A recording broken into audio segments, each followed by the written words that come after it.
All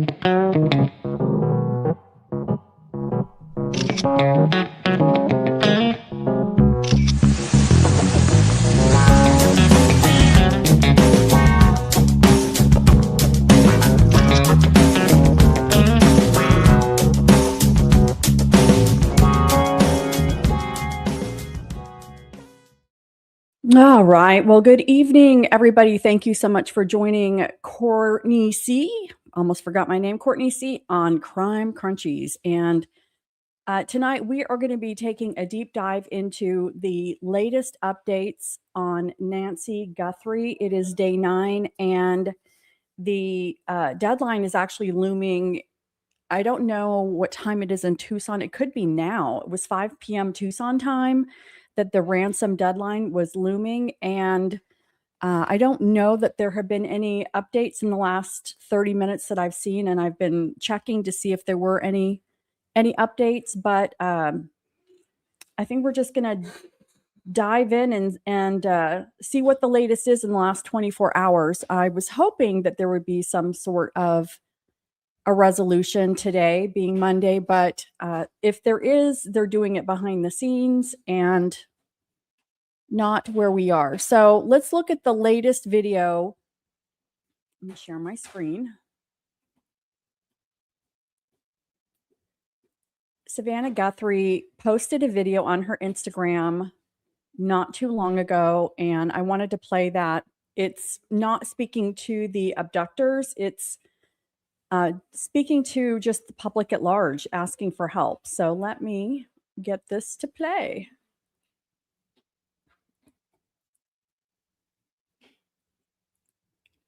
Oops, let me get the volume. I wanted to come on and just share a few thoughts as we enter into another week of this nightmare. I just want to say, first of all, thank you so much for all of the prayers and the love that we have felt, my sister and brother and I, and that our mom has felt. Because we believe that somehow, some way, she is feeling these prayers and that God is lifting her even in this moment and in this darkest place. We believe our mom is still out there. We need your help. Law enforcement is working tirelessly around the clock, trying to bring her home, trying to find her. She was taken and we don't know where. And we need your help. So I'm coming on just to ask you, not just for your prayers, but no matter where you are, even if you're far from Tucson, if you see anything, you hear anything, if there's anything at all that seems strange to you, that you report to law enforcement. We are at an hour of desperation, and we need your help. Okay, so that is just absolutely heartbreaking.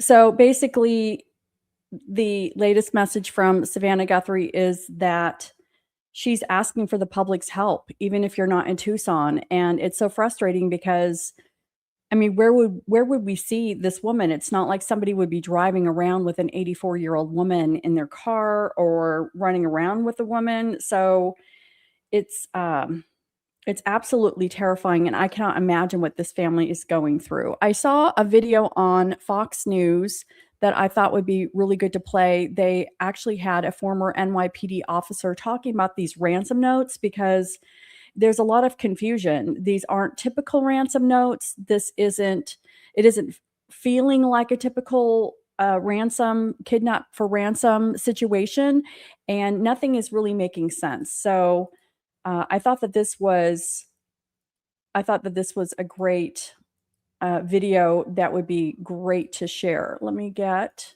this going, and it's about 7 minutes. I do want to play it in its entirety because there is a lot of worthwhile information on this video. So let's go ahead and get this going. outlet, which received one of the original ransom notes, says the demand is $6 million and threatened Nancy Guthrie's life if it's not paid today by 5 o'clock. The family is begging whoever took her to bring her home. We received your message and we understand. We beg you now to return our mother to us so that we can celebrate with her. This is the only way we will have peace. This is very valuable to us, and we will pay.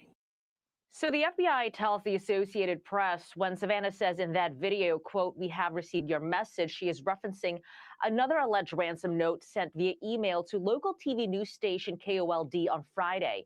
KOLD says that email, which they have not released to the public, did not contain proof of life of Nancy. Guthrie's family is allegedly being told to pay the ransom in Bitcoin. Everything you do with Bitcoin is really public information. So that you can't hide it. There's no central authority that can withdraw that or take it back. So once it's gone, it's gone. And when it gets in the off-ramp portion, then it's what they do there that investigators are able to see, because that means they're going to have to convert that into some currency one day somewhere else. And likely they'll do it in several different places. It's been more than 1 week since Nancy was reported missing. Fox saw a lot of activity over the weekend. Sheriff's deputies returned to Nancy's house for unclear reasons. The Fox flight team's video captured images of someone in the back of the home searching with flashlights in the desert terrain. Investigators were also inside Savannah's sister Annie's home for 2.5 hours, but they still have no suspects or persons of interest at this time. Carly Anton. Madeline Rivera, thank you. With that, let us bring in former NYPD officer and former member of the FBI Joint Terrorism Task Force, Tom Smith. Tom, what are you going to be watching for between now and today's 5 p.m. deadline?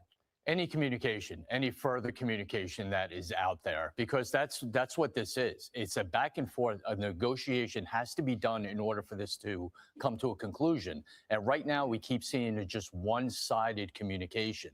There's no back and forth, which alleviates why kidnappings happen, you know, and what goes on in kidnappings. There's got to be a back and forth with whoever has her. And right now we just keep seeing one side of it.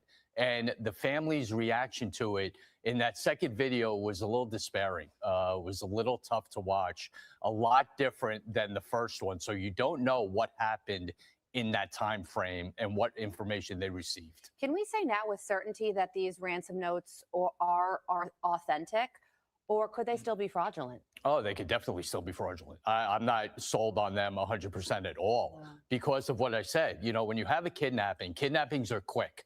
Get them, negotiate, give me the money, get your person back. That's how kidnappings happen, because even the perpetrators don't want to hold on to the victims too long, because that enables police to track them down quicker.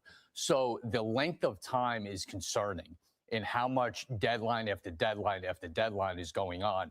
So it's sort of a desperation as well. So this 5 p.m. deadline may be nothing at all or something really huge. Yeah. We'll have to wait and see. Former Assistant FBI Director Chris Swecker questioned whether this was even a kidnapping in the first place. Tom, if not, what is this? Exactly. And I said that from day one. What's the end game in this? What's the advantage of taking an 84-year-old woman out of a home? You know, yes, the connection with Savannah, I get that, the public figure. But what's the end game and why do it? I actually think, you know, going on Chris's thought that the kidnapping was a secondary thought. I think something happened in those 40 minutes in that house that prompted them to go to the extra step and take her from that house. If this crypto transfer does happen later today, could that open up a new channel in tracking these people down? Oh, any transaction, any interaction with them is going to help tracking them down, because someone has to appear somewhere to receive that money, either computerized or a physical pickup of wherever a drop might be. So anything that has to do with someone receiving anything is a good part for law enforcement. Do you believe collecting a ransom is even the first goal of these kidnappers at this point? No, it's odd. You know, this keeps going back and forth of we keep asking why. And the further this goes on and the more deadlines pop up, the more questions arise. So I don't know if this ends. It's not going to end if this transaction takes place, because now you have to track them down. Now you still got to get the bad guys. Investigators were also seen using a topographical map near a staging area near Nancy Guthrie's home, and also allegedly talking to some gas station workers about surveillance video. So there is a whole other investigation that's taking place outside of this ransom note that could be key to solving this. Oh, yeah. When you have a case like this and it's so complex, you have certain teams who are tasked to do things. So you have a negotiation team, you have a surveillance team, you have people who are tracking down license plates, that are all part of this one big team. So everyone has a task to do, and they're not going to stop no matter what's going on. No matter what group is working on one particular thing, the other groups are going to continue to investigate leads that are coming in, calls that are coming into the tip line. So nothing's ever going to stop. We've heard a number of cyber experts say these emails are encrypted in a way that makes it very, very difficult and time consuming. But that said, wouldn't you expect the FBI, with all of its, what I'm going to call, what I assume are much better resources and much better tools, to crack the code on this?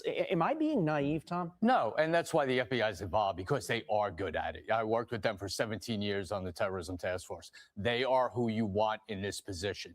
All right, to enable to do this. But again, we still don't know everything they know. We don't know everything that they're doing, the steps they're taking, or any positive leads that they have. That's still very sensitive. And I don't blame them for not putting everything out because of what is going on in the nature of this. And finally, do you think authorities will catch the people who've done this, or is there a real possibility that they could get away with it? That's the magic question, Carly. You hope that it ends with getting Nancy back and getting the bad guys. That's the best case scenario. So we all think about what we would do in this situation if this were our mom, and it's a terrifying thought, and our heart goes out to Savannah and her. All right. I really liked that segment because, let me get my screen going here. Let me close this out. Sorry. I like that segment because I thought that was some really good information talking about crypto. I don't have any experience with crypto at all. And it got me thinking about, what is it? Let me see how I can do this. I have a weird screen up. It got me thinking about what exactly it is. And I don't have any experience in it, but I thought, let me just look up. I went to ChatGPT and let me see what I can find here. I thought I would share this. Let's see. You guys can see this. I thought I would share. My screen is doing something really weird back here. But I thought I would share. I went to ChatGPT and I put in, how would a ransom of 6 million in Bitcoin work for the FBI to catch the abductor in the Nancy Guthrie case? And so what Mr. ChatGPT came back with was, good question. The moment a kidnapper says Bitcoin, they imagine smoke, mirrors, and a hoodie silhouette dissolving into the internet fog. In reality, Bitcoin is less like cash and more like a permanent public diary written in ink. Everyone can read it forever. The FBI doesn't need to break the blockchain. They just need patience and a spreadsheet the size of a football field. I'll keep this high level and investigative rather than tactical. So step 1, the ransom wallet becomes a glowing lighthouse. When an abductor provides a Bitcoin address, that address is now a fixed object in a transparent ocean. Every transaction to and from it is publicly visible on the blockchain. The FBI immediately tags the wallet, monitors it 24/7, alerts exchanges worldwide, runs clustering analysis to find related wallets. Even if nobody pays yet, the address itself is evidence. Criminals almost always reuse infrastructure somewhere along the line. Step 2. The payment is watched, not rushed. Contrary to movies, the goal usually isn't to grab the kidnapper the second the coins move. The goal is to let the suspect make a mistake. And I definitely think that that's what they're doing. They're giving him a long leash right now. If the family pays $6 million in Bitcoin, which was due today at the 5 p.m. Tucson time, agents observe the incoming transaction. They track where it goes next. They wait for a human behavior event because money eventually needs to become food, rent, a car, cash, and that means touching the real world. Step 3, blockchain forensics turns math into a suspect list. Specialized software maps relationships between wallets, not hacking, pattern recognition. Investigators look for wallet clustering, same person controls many addresses, transaction timing patterns, past interactions with known exchanges, links to gambling sites, marketplaces, or old accounts, historical reuse of addresses from prior activity. Criminals rarely create a perfect clean room identity. Humans repeat habits. The blockchain remembers habits perfectly. Step 4, the trap springs at the Cash App point. And I think this is what a lot of people are actually waiting for right now, is to see if somebody is going to go in public to a kiosk or somewhere to extract the Bitcoin. So I think that's what they're looking for, especially in this amount. Here's the critical reality. Bitcoin is anonymous until it meets a bank account. To spend $6 million, the abductor must eventually convert it or use a service tied to identity. That's where law enforcement already has legal hooks. Exchanges, Coinbase, Kraken, etc., require identity verification. The FBI can subpoena ID use to open an account, IP addresses, logged devices, withdrawal bank accounts. So maybe the FBI is already doing these things and hopefully monitoring these exchanges, looking for somebody that is going to withdraw something. Crypto ATMs have cameras and location logs. Peer-to-peer trades, undercover agents sometimes become the buyer. Interesting. That would be cool. So, I mean, again, you have to transfer or transition the money some way in order to spend it. So they probably can go in the dark web and become a bad actor themselves. That'd be interesting. Purchases, luxury goods, prepaid cards, or vehicles leave shipping records and surveillance. So they're probably, again, probably reaching out to banks and looking for large sums being transferred or moved or spent somewhere. Step 5, time is the FBI's ally. A kidnapper thinks speed helps them. Investigators prefer slow criminals.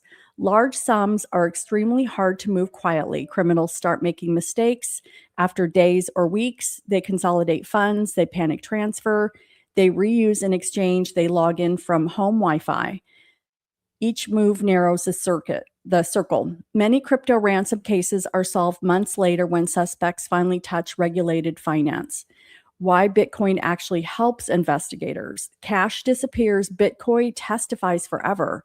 Even if the suspect escapes immediately, agents can monitor the coins for years, freeze them when they surface, identify the owner long after the crime.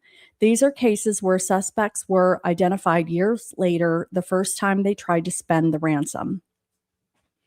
In a hypothetical Nancy Guthrie type case, the FBI strategy would likely focus on safely recovering the victim first, allowing controlled payment if necessary, tracking movement, not blocking it, identifying the off-ramp, arresting at the identity exposure moment. The arrest rarely happens at the ransom drop anymore. It happens at the first human decision tied to the money. So, still a little difficult. Let me remove this. Still a little difficult to understand, but a little bit better, I suppose, than it was before.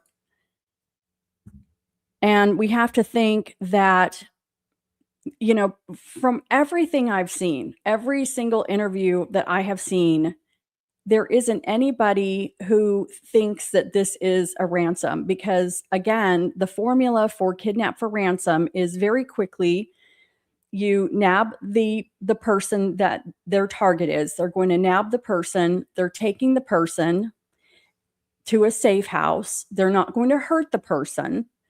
After they have the person at the safe house, they're going to reach out to the family directly, and they give a way for the family to communicate back with them. this isn't done over days. They are very quick about reaching out to the family and sharing that communication immediately because they want to get in and they want to get out. The longer it takes for a kidnapper to go through this process, the more opportunity they have to get caught. And that is exactly the opposite of what kidnap for ransom people actually do. So, so they get the person in the safe house, they communicate to the family, they give them the ransom demands, and there's usually a back and forth with the family. And again, things are usually negotiated quickly, as in a matter of days. And in this situation where there were 2 deadlines, that is something that they've never seen. Consistently, every single law enforcement personnel that has any information on this has consistently said that they have never, ever seen a kidnap for ransom like this before. And also, I mean, you have to feed your abductee, you have to take care. The object is to return the abductee in good health to the family so you get your money. And it's an exchange. It's a business. It's a racket. And so the fact that this has taken 9 days is indicating that the money is not the desire here. And it seems like this money, again, is a red herring. This ransom note is a red herring. And there's somebody who's close to this victim who is wanting to, I don't know, get away with this and buy some time. I think that they're buying time. I do think that the family has been hopeful, which who wouldn't be hopeful that their mother is still alive? You know, I feel like a lot of people have been talking about Tommaso, the son-in-law, but I kind of want to back off of that because we just don't know. And, you know, there was a lot of chatter the other night when the sheriff showed up at Annie Guthrie's house and were inside taking pictures. And we all guessed that they were doing like luminol testing and whatnot. But it's come out now that while even if they had a search warrant for, if they had a search warrant to go in the house and do that testing, apparently the search at Annie Guthrie's home was consensual, and they did not have a problem with Annie, with the sheriff's. Sorry, this is my kitty. This is baby Billy. Hi, baby Billy. Hi, baby Billy. He likes true crime too. So let me see if I could talk around you, baby Billy. He likes to come up and give me hugs. So I apologize about baby Billy, but he's a very nice boy and he's probably going to want hugs right now. So, okay. So the search at Annie Guthrie's home was supposedly consensual, and just to cover their tracks, the sheriff or the FBI is still going to want a warrant, because if there's any arrests made from that search, they have to cover their bases and, you know, show that they did everything legally, because that's the first thing that any defense attorney is going to do, is say that they got the evidence without going through the proper channels. That's like defense attorney 101. So while they might have had a search warrant to search Annie Guthrie's home, supposedly it was consensual, and the family said, no, go in there and do that. And that makes me think that, you know, at least the sister Annie is not concerned that it would be her husband, Tommaso. So I'm kind of, I don't want to say I'm backing off of that, because a lot of fingers are pointing that way, but, you know, we have to be fair. We don't want to just gang up on him. Of course, people are going to be looking at the family members. Unfortunately, that's just how it is. I believe Elizabeth Smart's dad, the entire time she was gone, he was a suspect. And the, you know, public was really hard on him. And again, it's because it typically is the closest person. So I had also read online that Zach Lind, who is the drummer in the band Jimmy Eat World, spoke kindly of Annie and Tommaso on X earlier this week. So Zach Lind, the drummer in the band Jimmy Eat World, had posted on X, Annie and Tommy are amazing people, dedicated parents who also love and care for Nancy on a daily basis. So, you know, we have to be careful, not throw stones, at least until this whole thing is done. And I'm just hoping that they get an answer. At this point, I'm just hoping that they get this poor woman's remains if she is gone. Earlier, I played it, and I'll play it again. Savannah Guthrie had posted a new message on Instagram. So let me play that again for some folks that are coming in now, because I think it's very touching. So let's watch together. Hi there, everybody. I wanted to come on and just share a few thoughts as we enter into another week of this nightmare. I just want to say, first of all, thank you so much for all of the prayers and the love that we have felt, my sister and brother and I, and that our mom has felt. Because we believe that somehow, some way, she is feeling these prayers and that God is lifting her even in this moment and in this darkest place. We believe our mom is still out there. We need your help. Law enforcement is working tirelessly around the clock, trying to bring her home, trying to find her. She was taken and we don't know where. And we need your help. So I'm coming on just to ask you, not just for your prayers, but no matter where you are, even if you're far from Tucson, if you see anything, if you hear anything, if there's anything at all that seems strange to you, that you report to law enforcement. We are at an hour of desperation, and we need your help. Okay. So it looks like the family is still hopeful that she's alive, and of course they are, and they should, because it's not final. It's just how much longer can this take? Whoever is behind this is torturing this family. I mean, literally doing this on purpose. And there's definitely something wrong with these people. This isn't, obviously this isn't a regular ransom situation. And, there's been very little communication from the abductor, which is not normal. I don't know. We're now past the deadline. The family said that they would pay, but the fact that there hasn't been a lot of information that we're aware of, at least from the kidnappers, how are they even going to pay the ransom? Who's going to pick it up? I wanted to talk about the church, because there's also some strange things that aren't really making sense about the church. The mother supposedly was a regular churchgoer, and the story that we were told originally is that the family was notified that first Sunday morning because Nancy had not gone to church, and that was unlike her because she was a regular churchgoer. So the family was notified, and then they went to the house, and then everything continued from that point on. But at least Brian Enton had talked to the church nearby, and that they thought that she went to. And the person at the church mentioned that since COVID, Nancy had been following church services online on Facebook, and which makes sense, because I mean, if Nancy could not walk 50 feet on her own, she probably had a walker. This leads me to a whole other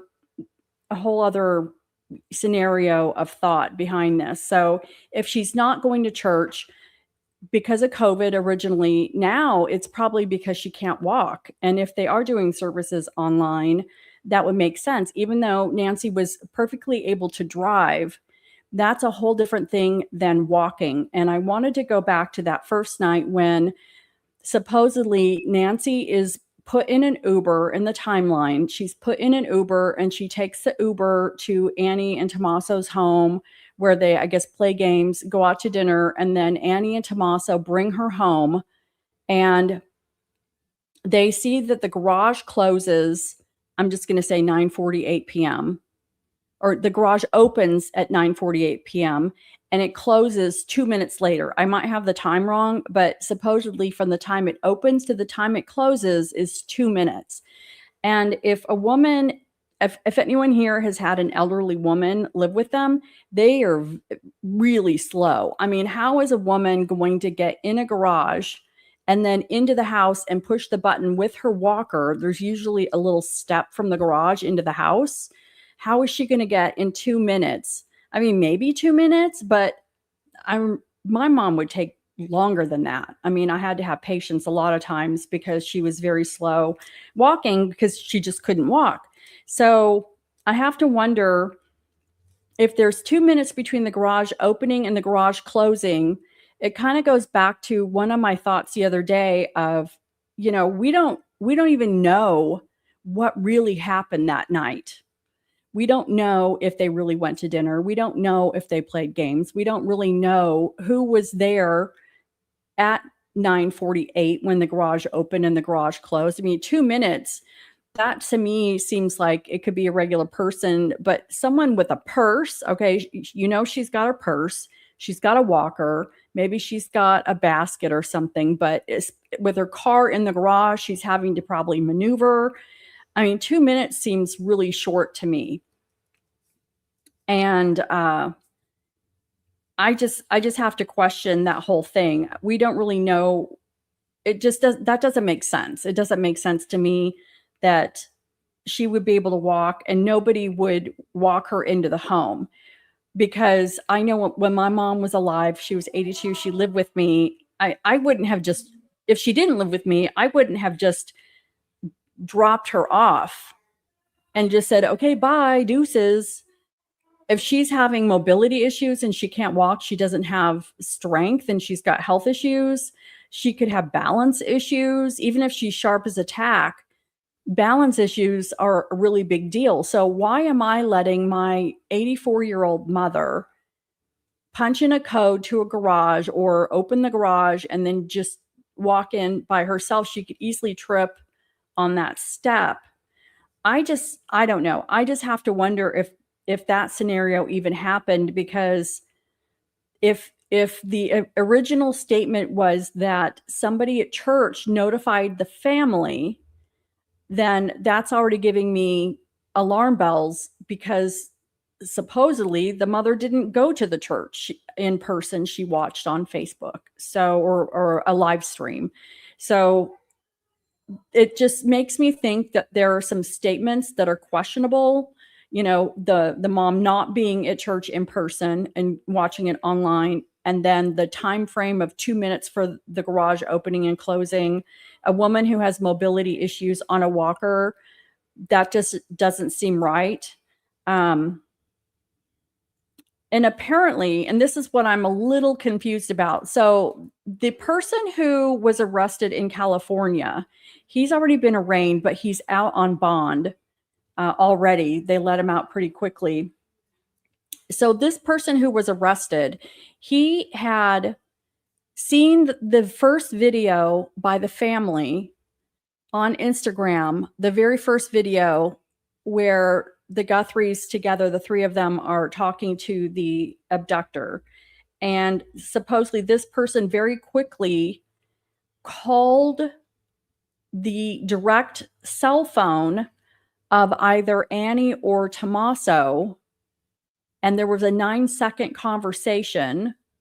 And then this person text or electronically communicated with Annie or Tommaso and demanded the Bitcoin that they owed him.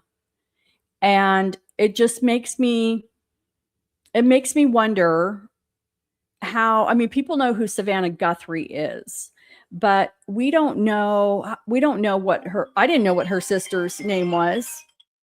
I didn't know what her sister's name was. I didn't know what her brother's name was. And how would I even know how to find them? You know what I mean? Because if Annie's married, and Tommaso has an Italian last name, how are you going to find them? There was some speculation that maybe this person knew them, because again, they called somebody's direct cell phone. They didn't call Savannah, who would be the one who made more sense. They called Annie and or Tommaso, and the message was something to the effect of, where's the Bitcoin you owe me? And then all of a sudden these, notes are showing up, and he did get in trouble. He did get arrested for that. But this person who was arrested in California is not associated with these other ransom notes. And, nobody has reported anything on where Tommaso is. And again, he could totally be not involved with this. I feel bad for kind of pointing but it's all leading back, to this person. Or if it isn't him, then it has to be somebody who was in her home or a healthcare worker. Apparently they didn't find anything, or at least they haven't released anything about the water tanks that were being poked into. And I wanted to kind of review that again tonight, because everyone's using the word septic tanks. People were sticking poles down septic tanks and they weren't wearing gloves. Well, I can tell you those weren't septic tanks that the drones were over, and they didn't have gloves on, because those were actually water tanks. And I would imagine if they were septic tanks, they absolutely would have gloves on, and or they need to come pump it if it's a septic tank. So when you live off grid in the desert like that in Tucson, very rural, and I say off grid because they're not on city utilities. They have electricity, but they probably don't have city water. And there are water trucks that literally drive around those areas and will fill up your water tanks, and there are meters on them so you can keep track of how much water you have. She will have a septic tank, absolutely, that is self-contained, and they're smaller,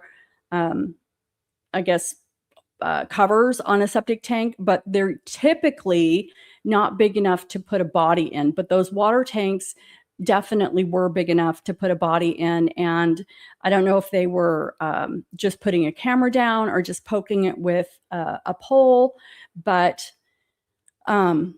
I don't know. They probably could pump that water out as well. And there could be other evidence in there. So it's probably one of those things that they hadn't done in the last week. And it was something that they wanted to cross off their checklist to make sure, yes, we've checked out the tanks. Yes, we've checked out the septic system.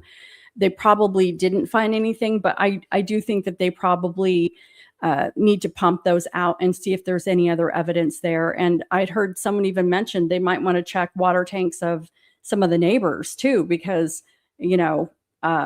we don't know if a neighbor is involved. 84-year-old woman, she might have been grumpy about dogs barking or people being up late, and maybe she had a problem with the neighbors. Although I don't know. I'm just talking out loud right now.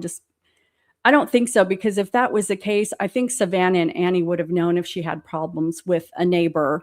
But it seems to me that the family definitely is taking these ransom notes seriously.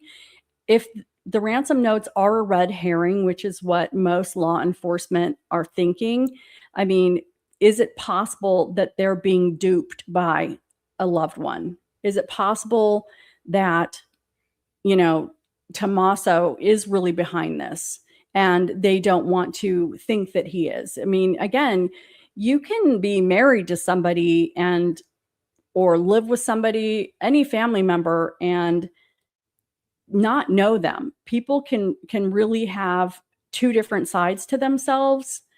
And it can be really, really scary. So this whole Bitcoin ransom thing, I think a lot of the problem is, going back to that topic, a lot of the problem is that the money, if they have paid the ransom today, the money is gone. It's gone. They will never be able to recover the money.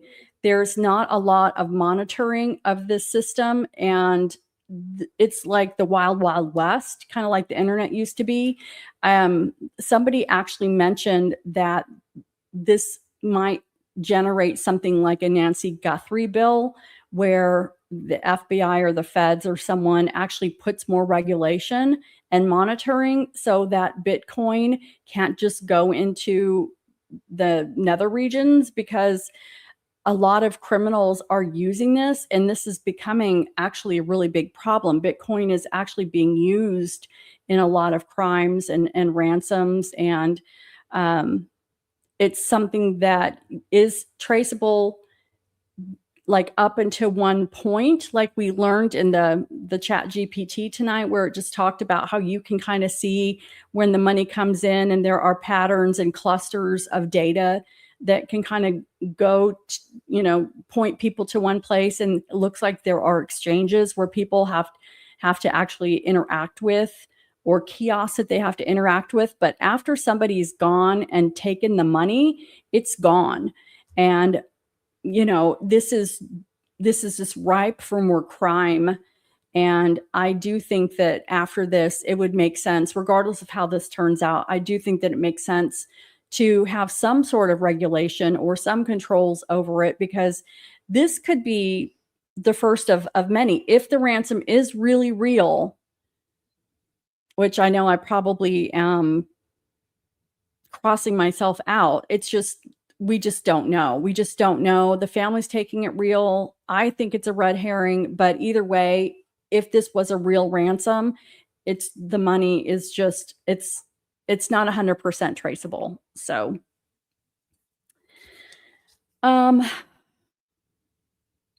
yeah, I like the idea of having a Nancy Guthrie Act, if there is some way to do that. And I haven't seen, I was going to look later, and I might come back live on tonight, because I wanted to see if there's any updates after, since we're now past the time of the ransom deadline today, see if there is anything that has come of this. But as of right now, I think it was pretty much a quiet day. The things that I shared are pretty much the updates that I could garner today, as far as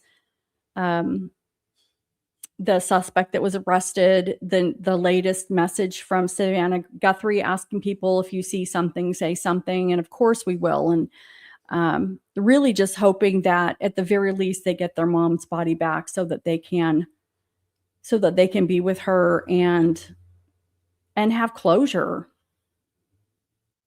I mean, it has to end at some point. And I'm really hoping that they're able to zero in, and that we get some news this week. I'm really, really hoping that we do get some news this week. So on that note, I am going to be out at CrimeCon. They only have so many booths. I was going to try to get a booth because I am a new channel, but Crime Crunchies, we're going to be out at CrimeCon. I'm hoping to meet some folks. I really, really appreciate everybody who's joining. Please hit the subscribe. Please hit the like. Comment. It really will help the algorithm.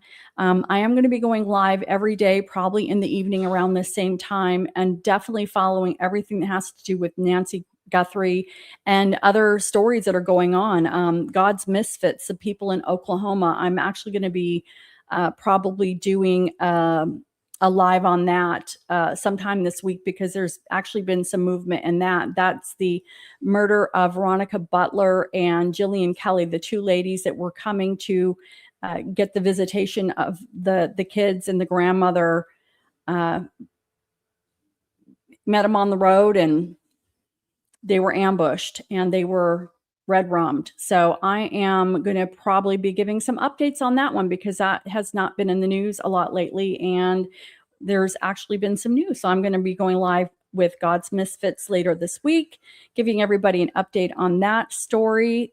And other than that, again, thank you so much. Subscribe, like, comment, share, all of that good stuff. Hope to see you guys at CrimeCon Vegas in May, and we will catch you next time.